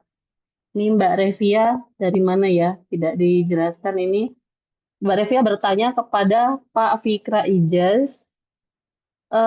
Seperti yang kita tahu, sedekah, infak, atau zakat itu lebih dekat dengan generasi yang lebih apa nih, baby boomers dan lainnya. Mungkin yang sudah ini ya, yang sudah tua gitu, atau sudah matang ya, nggak enak bilang tua. apa strategi dan apa motivasi kita bisa menarik para generasi muda untuk bisa mulai sedekah atau berbagi dengan sesama? Mungkin satu-satu aja dulu ya, Pak. Silakan Pak Fikra Ya, terima Ijaz, kasih Bu Rami. boleh Pertanyaan yang sangat bagus dijawab. sekali. Jadi kalau kita di ngembangin produk digital itu kan perlu paham kita mendesain sesuatu untuk siapa ya. Nah, kalau bicara kenapa penting gitu ya, apa motivasi kita bisa menarget generasi muda yang mungkin ya, notabene kalau di atas kertas, secara buying power atau purchasing power masih kalah sama yang millennials atau boomers. Tentu karena ini user masa depan gitu. Jadi kalau kita nggak relate sama mereka, kita bisa jadi obsolete, nggak relevan lagi gitu ya. Hari ini anak muda jarang punya afiliasi kuat ke satu lembaga sosial. Kalau dulu orang tua saya misalnya GNOTA, YPAC itu langsung tahu gitu kan. Di zaman saya masih relate sama berbagai saya perwakilan millennials nih ya. Masih relate sama beberapa organisasi internasional gitu ya. Oh ya, Save the Children, oh WWF dan segala macam.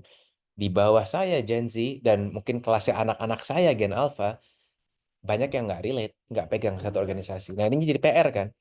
Nah karena itu kita bisa melakukan strategi yaitu menyesuaikan dengan motivasinya. Contoh buat yang anak muda ada dua nih yang terbukti sejauh ini cukup efektif. Yang pertama mengaitkan donasi dengan tadi nazar atau doa ya. Jadi banyak nih teman-teman yang mahasiswa gitu kan. Akhirnya ini nggak apa-apa menurut saya ya. Memulai kebiasaan donasi lebih karena ada kepingin doanya terkabulkan. Lulus dari ini ujian akhir, tugas akhir gitu ya. Atau diberi kemudahan. Tapi itu relate sama situasi mereka. Aduh, apalagi yang saya bisa lakukan? Ikhtiar apalagi ya? Oh, ternyata berinfak menjadi salah satu. Kebanyakan kalau mahasiswa belum wajib zakat ya. Berinfak tuh menjadi salah satu eh, cara ikhtiar gitu kan. Nah, menurut saya nggak apa-apa gitu. Meskipun motivasi awalnya emang untuk diri sendiri, tapi lama-kelamaan dia kebentuk habitnya, mudah-mudahan keterusan. Mudah-mudahan habitnya upgrade lagi. Kenal juga dengan berbagai cara memberi gitu ya. Itu satu. Yang kedua tadi saya link back ke yang program volunteer. Kenapa? Karena ya anak-anak muda, kita semua yang pernah muda juga, ya pasti tahu lah senangnya kan ngumpul, seneng-seneng. Dan ini menarik sekali ya, karena saya ngeliat ada fenomena di terutama usia-usia student hari ini tuh punya eh, punya kesepian ya, loneliness gitu. Sehingga senang sekali ketika ada sarana untuk bisa berkumpul, kenalan sama orang, sambil melakukan hal yang positif jadi plus gitu. Nah itu kenapa volunteer alhamdulillah nih setahun setengah terakhir udah bisa mungkin lebih dari 15.000 orang yang ikut jadi peserta ya. Eh, Artinya segitu populernya demand masyarakat, ini kan sebenarnya bayar tiket tuh bayar infak ya. Tiketnya itu jadi donasi dan jadi logistik buat mengadakan kegiatan. Artinya mereka bisa berinfak tapi sambil merasakan suatu pengalaman yang menyenangkan. Nah, sekali lagi jadi kata kuncinya adalah memahami motivasi dari bukan kita pribadi nih, tapi motivasi target segmen kita. Target segmen Gen Z apa motivasi mereka? Oh, tadi satu mungkin ada keperluan yang dia pengen capai sehingga infak itu bisa menjadi salah satu bentuk ikhtiar atau dua mungkin karena dia pengen bersosialisasi tapi dengan cara yang beda daripada nonton dari nggak hanya nonton konser sekarang gue bisa ikut volunteer gitu kan dan tuh saya pribadi kaget gitu ya saya mungkin ikut volunteer sendiri kayak 4-5 kali lah ada yang saya ketemu udah 27 kali udah 19 kali ikutan artinya ini kan dan ini kan berbayar teman-teman jangan salah ini tiket donasi itu mulai dari 200 ribuan gitu jadi nominalnya cukup besar. Nah, jadi itu yang saya ingin garis bawahi, tidak hanya sebagai platform ya, tapi buat teman-teman di sini yang mungkin mewakili lembaga, organisasi, amil juga pastikan ketika kita melakukan suatu inisiatif ya, itu menjawab kebutuhan atau motivasi dari target market kita. Semoga menjawab ya untuk siapa tadi Revi ya. Terima kasih. Oke. Jadi strateginya memang harus menyasar sesuai dengan keinginan Gen Z ya, senengnya apa gitu. Oke, ini adalah kan Mas Karyono, Pak Karyono, silakan.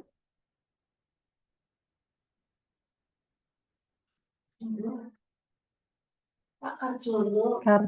Karjono. Jadi atau tidak deh?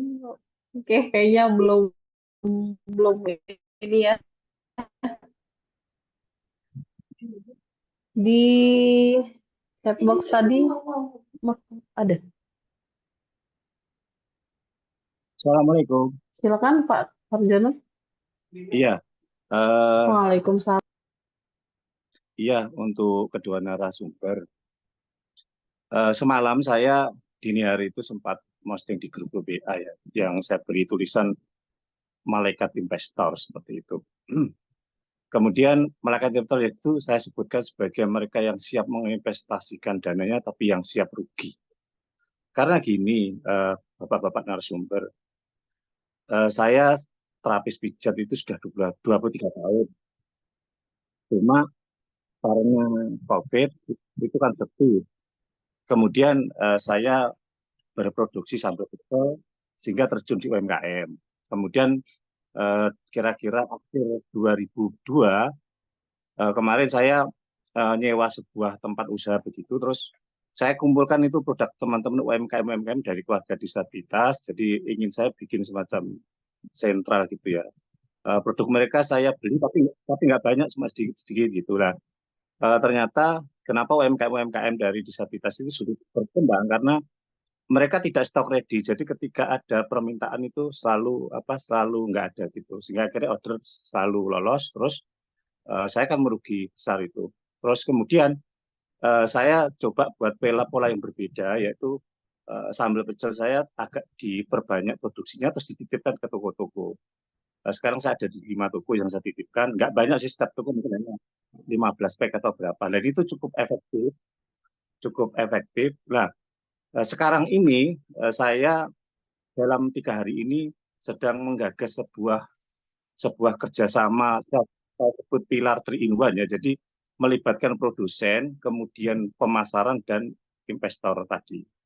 Saya tertarik dengan pembahasan tadi yang wakaf produktif ya, di mana wakaf produktif itu bisa digunakan salah satunya untuk kegiatan-kegiatan yang produktif seperti itu. Nah, kira-kira dengan program kita bisa itu ada nggak program yang kira-kira bisa diakses gitu loh. Diakses maksudnya gini, dengan dana itu nanti digunakan untuk membeli produk-produk dari UMKM warga disabilitas itu. Lah kemudian produknya itu langsung disebar, dititipin ke toko-toko yang ada, ke minimarket, Solawaya dan sebagainya gitu loh. Nah, dengan demikian nanti pas mungkin kontrak kerjanya per 3 bulan atau per 6 bulan kan masa expired kayak ini, sambal pecel saya ini kan expirednya 6 bulan. Jadi 6 bulan kemudian nanti kita lihat apakah nanti produk itu habis atau enggak gitu. Kalau habis nanti keuntungannya berapa nanti kan bisa disaringkan gitu. Tapi ketika enggak habis, nah mungkin produknya itu menjadi produk yang bisa disumbangkan untuk bingkisan atau apa gitu loh. Kami berpikirnya seperti itu. Kira-kira apakah memungkinkan hal-hal seperti itu bisa dikolaborasikan gitu. Itu aja Bapak-bapak, terima kasih untuk moderator juga. Kurang lebihnya mohon maaf. Wassalamualaikum warahmatullahi wabarakatuh. Waalaikumsalam warahmatullahi wabarakatuh. Silakan Pak Fikra. Sepertinya dari itu Bapak. Oh iya, ya terima kasih pertanyaan Pak Karyono. Mungkin kalau saya lebih dalam forum ini bisa merekomendasi ada beberapa lembaga ya yang memang memiliki program dengan akad seperti Qardul Hasan ya.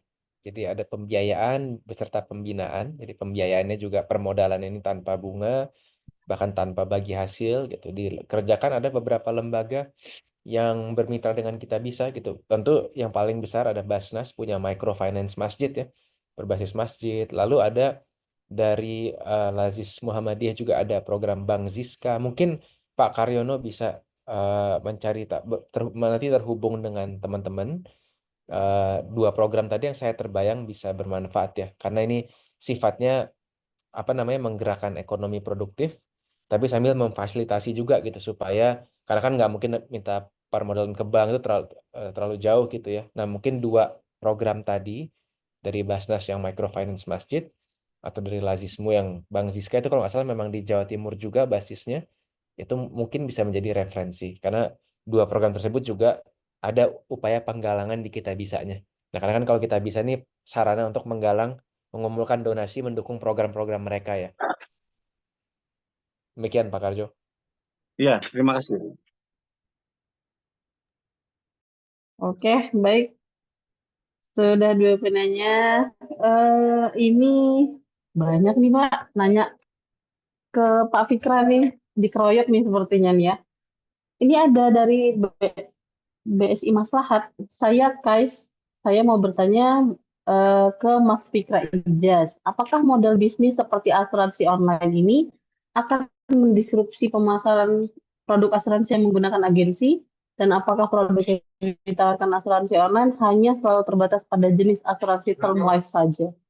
Ini asuransi konven dari, Siap. bukan konven, maksudnya yang ini ya, yang ada agensi.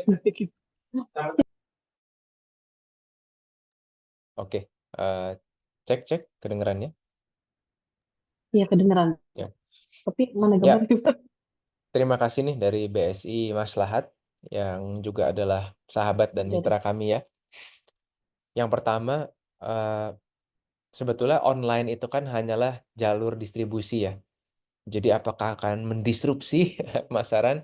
Menurut saya akan melengkapi. Kenapa? Karena kalau kita bicara asuransi hari ini kan memang paling umum didistribusi sama agen ya, teman-teman sekalian. Karena seringkali produk yang dibawa itu tidak simple. Jadi mesti dijelasin langsung in person.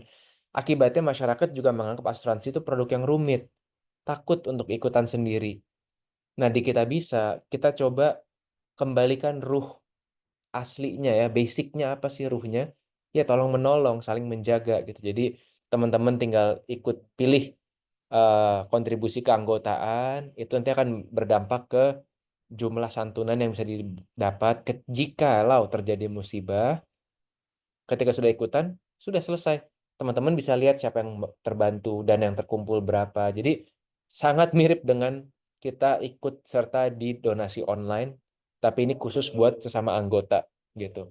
Nah, secara produk, dan ini kenapa saya sebut melengkapi, tidak mendisrupsi agen, karena memang agen bisa melayani kalangan tertentu dengan baik ya. Tapi ada juga segmen-segmen yang mungkin pengeluarannya tidak besar, itu tidak begitu menarik bagi teman-teman agen. Karena kan itu waktu mereka kan, waktu bekerja mereka. Sementara kalau digital, bisa menjangkau tadi secara lebih luas seperti yang Pak Rahmat sampaikan ya, berbagai potensi digital adalah jangkauan yang lebih luas, biaya yang lebih efisien gitu. Sehingga kalau saya beri contoh program asuransi jiwa syariahnya Kita Bisa, itu kontribusi ya, kalau bahasa syariahnya premi itu kontribusi atau donasi lah sebetulnya. Itu mulai dari 60.000 satu tahun. Biasanya kan kalau ditawarkan agen mungkin sekian ratus ribu per bulan. Ini 60.000 satu tahun ada. Sampai kalau mau yang besar-besar juga bisa disesuaikan kan kembali ke kebutuhan masing-masing. Kembali ke keperluan dan niat masing-masing. Jadi digital ini membuka akses ya, mudah-mudahan harapannya untuk lebih banyak masyarakat nggak takut lagi sama yang namanya asuransi. Karena satu rumpun dan satu keluarga sama Ziswa. Yang kedua, karena nggak ribet, ya bisa ikutan, nggak harus.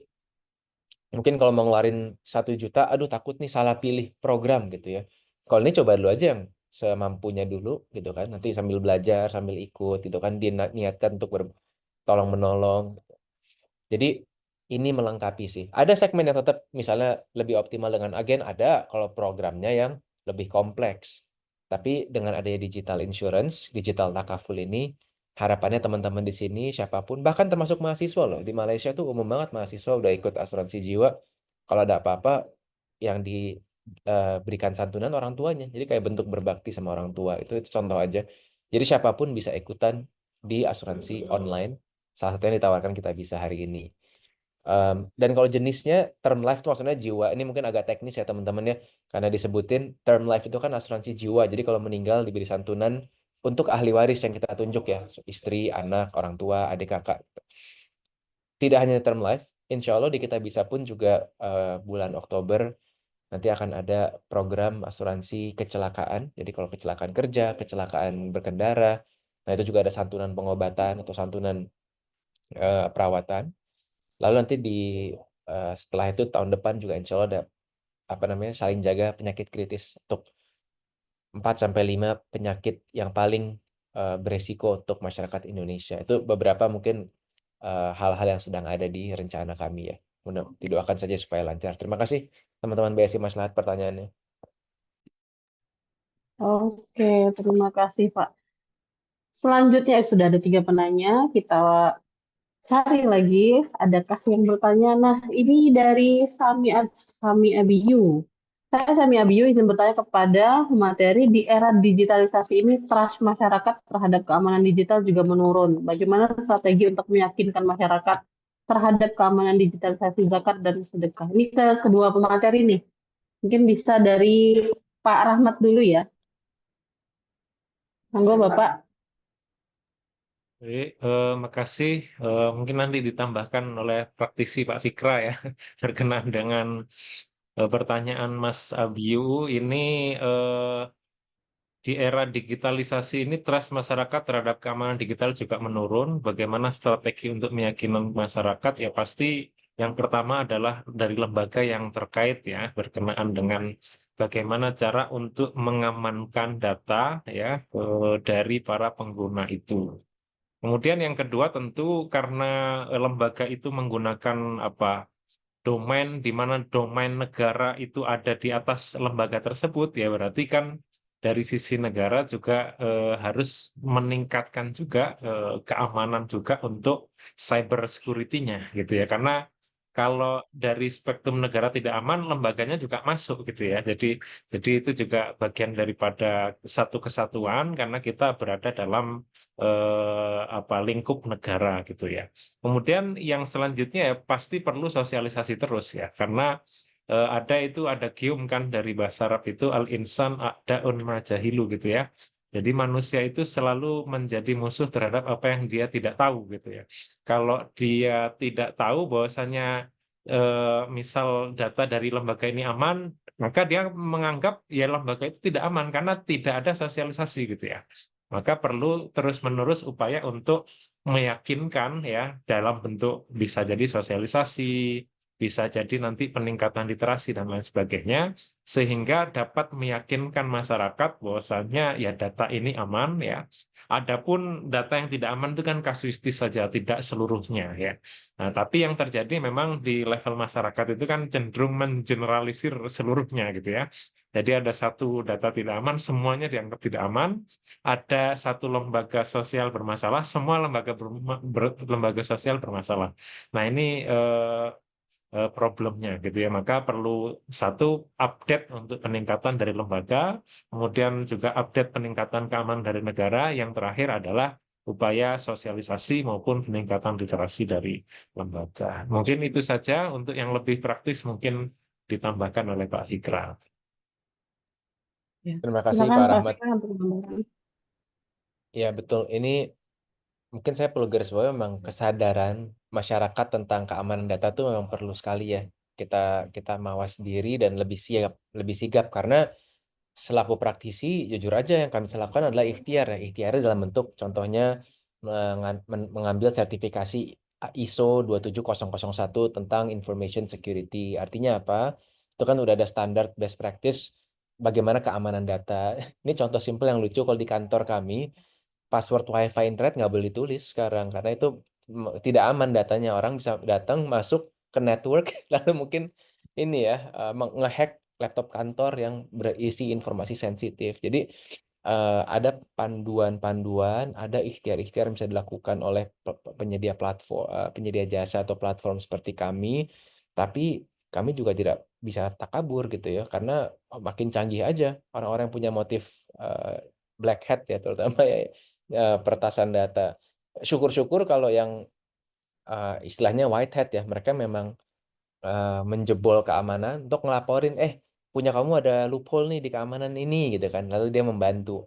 Tapi yang kalau punya motivasi buruk itu yang lebih mengerikan gitu. Sehingga sekali lagi ini sebuah memang ancaman dan bahaya yang nyata di era digital. Kita perlu hati-hati baik sebagai konsumen maupun sebagai penyedia jasa.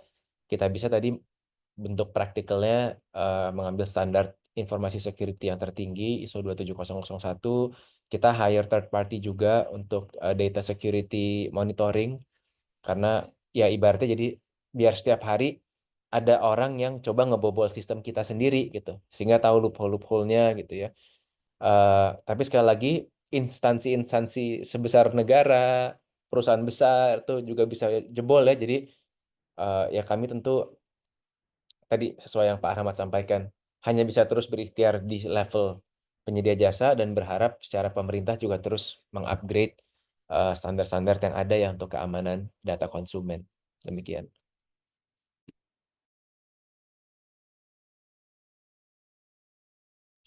Oke, terima kasih Pak Rahmat dan Pak Fikra. Mungkin ini pertanyaan terakhir ya, sebelum kita tutup sesi terakhir kita ini. Dari Aini, Assalamualaikum, saya izin bertanya kepada Pak Fikram Ijaz, fintech Ziswaf ini kan sifatnya sosial. Lalu bagaimana dengan para pengelola untuk membayar jasanya? Apakah memang murni amal sosial juga bagi pengelola atau memang ada persentase tertentu yang diambil dari dana yang terkumpul? Karena kalau dilihat tadi di aplikasinya, para donasi telah memilih mau berdonasi ke tempat tertentu dan itu tentunya menjadi amanah buat pengelola dana sosial untuk mewujudkannya. Terima kasih. Silakan Pak Fikram. Terima kasih dan Fikra ya, bukan waalaikumsalam Pak juga Fikram ya. Bu Aini. Ya, baik. Singkatnya mungkin gini, kalau kita bisa sendiri, kami adalah social enterprise. Jadi kami sebetulnya adalah pengembang platform, berinstitusikan PT, ada yayasan untuk mengoperasionalkan beberapa kegiatan seperti crowdfunding sosialnya. Tapi sekali lagi ya, bahkan untuk lembaga amil atau lembaga sosial, mereka itu kalau di contoh amil zakat, berhak gitu mengambil porsi untuk mereka sendiri supaya hidup 12,5% gitu ya. Kalau untuk sedekah dan infak dari peraturan Kementerian Agama itu bisa hingga 20% untuk operasional. Apa sih kata kuncinya sebetulnya yang ingin digarisbawahi? Kata kunci adalah keberlanjutan. Jadi jangan sampai kita menganggap kerjaan amal ini tadi ya, karena kan fastabiqul khairat. Kalau mau fastabiqul khairat, it has to be done in a professional way yang sustainable. Kita bisa benar-benar khusyuk dan mengerjakan yang terbaik gitu. Nah, kita bisa kalau di sini sebagai fintech ya kita adalah perusahaan tapi memang kita fokus mengembangkan solusi-solusi tadi yang bisa menjembatani dunia filantropi Ziswaftak.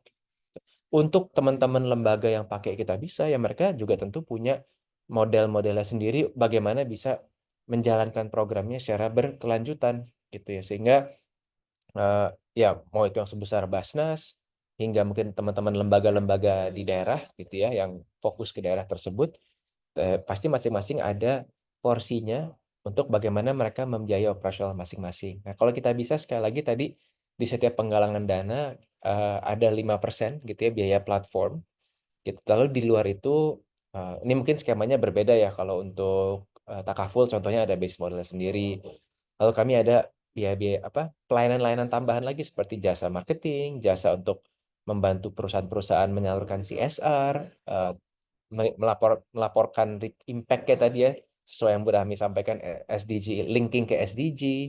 Gitu. Kami punya jasa digital marketing buat lembaga-lembaga non-profit, lembaga amil gitu ya.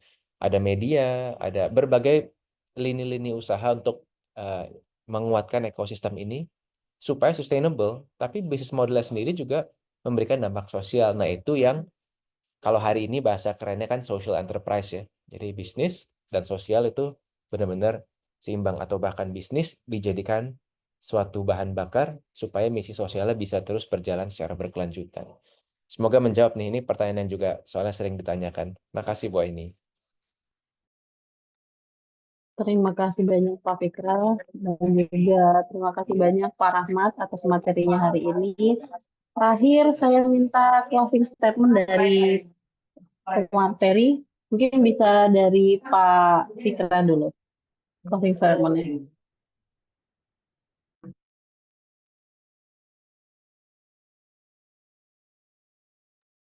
Mohon maaf, mic-nya masih mute Pak Fikra. Oh iya, mohon maaf ya. Terima kasih banyak nih Bu Rahmi, Pak Rahmat udah sharing panel bareng-bareng. Teman-teman sekalian, semoga materi yang tadi disampaikan bermanfaat. Baik itu level individu, mudah-mudahan jadi lebih tahu bahwa ada beragam sarana ya. Sarana yang sangat luar biasa, berlandaskan dan berakarkan dari dunia Islam, Islamic philanthropy, ada zakat, ada infak, sodako, wakaf, takaful, yang sekarang banyak sekali cara kreatif untuk bisa menjadikan instrumen ini sarana memberi dampak nyata buat saling menjaga sesama. Kita tahu ya kalau lagi baca berita hari ini kayaknya lebih banyak berita yang kurang menyenangkan tentang seputar kondisi dunia dan negara kita gitu. Tapi ya kan namanya ujian itu kan sunatullah ya. Nah, semangat kita bisa sekali lagi adalah mengajak untuk saling menjaga. Saling menjaga tuh luas banget. Salah satu aspeknya ya tadi dengan kita bertaawun, kita tolong menolong, kita menunaikan kewajiban zakat, kita udah tahu ada instrumen wakaf, sekarang kita dorong supaya ada program-program berkelanjutan. Kita saling menjaga dengan takaful. Ada banyak banget caranya. Itu yang pasti when times are hard, semakin dituntut kita untuk taking care of one another. Gitu. Fastabiqul khairat wa ta'awanu 'alal birri wat taqwa. Itu aja mungkin closing statement dari saya. Terima kasih. Jika ada salah kata mohon maaf. Wabillahi taufiq wal hidayah. Assalamualaikum warahmatullahi wabarakatuh. Waalaikumsalam warahmatullahi wabarakatuh. Terima kasih Pak Fika. Silakan Pak Rahmat untuk closing statement-nya. Oke, terima kasih. Mungkin sebagai closing statement bahwasannya digitalisasi zakat itu dan juga sedekah dan infak ya dan wakaf itu akan semakin marak juga dengan adanya digital itu. Artinya kemudahan yang didapat oleh kita itu juga harus disalurkan juga ya dalam bentuk yang lain ya. Maka perlu seimbang antara mendapat dan juga memberi gitu ya. Jadi ini digitalisasi zakat kan untuk keseimbangan sebenarnya, bahwasanya kita mendapatkan banyak nikmat, kesehatan, kemudian apalagi keluangan waktu dan lain sebagainya. Maka di sisi lain juga harus ada sesuatu yang harus diberikan. Maka dengan digitalisasi ini kita semakin mudah untuk mengimbangkan hidup gitu ya.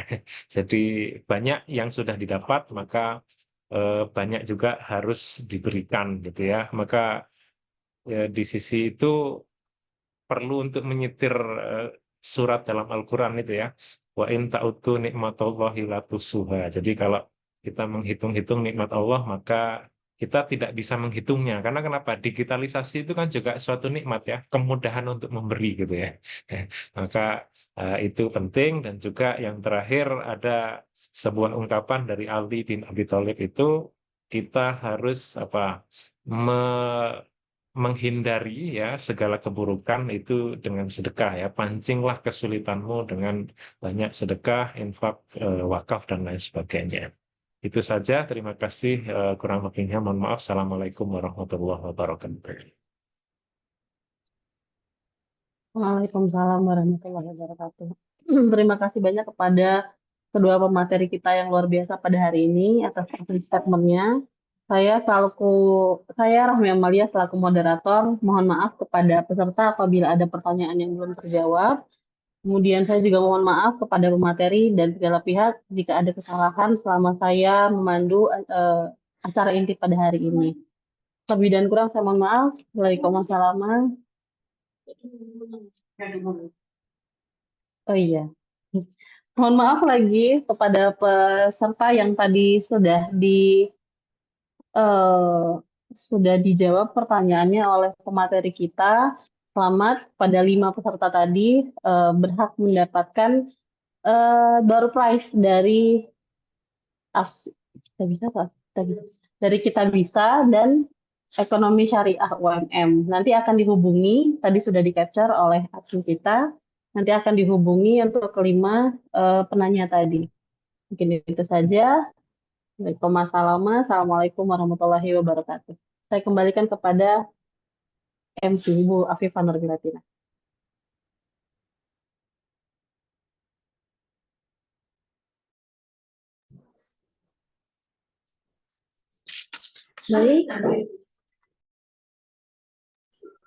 Baik, terima kasih kepada Ibu Rahmi Amalia, SEI MA, yang telah memandu sesi materi dan tanya jawab. Terima kasih kepada segenap narasumber yang telah memaparkan materi. Semoga ilmu yang diberikan dapat bermanfaat bagi kita semua. Seluruh peserta diharapkan dapat mengakses link presensi yang terlihat di layar dan di kolom chat Zoom. E-sertifikat akan dikirimkan H+7 melalui email yang didaftarkan. Baik, tiba saatnya kita berada di penghujung acara. Kami ucapkan terima kasih kepada para narasumber serta peserta yang telah antusias dalam mengikuti kegiatan.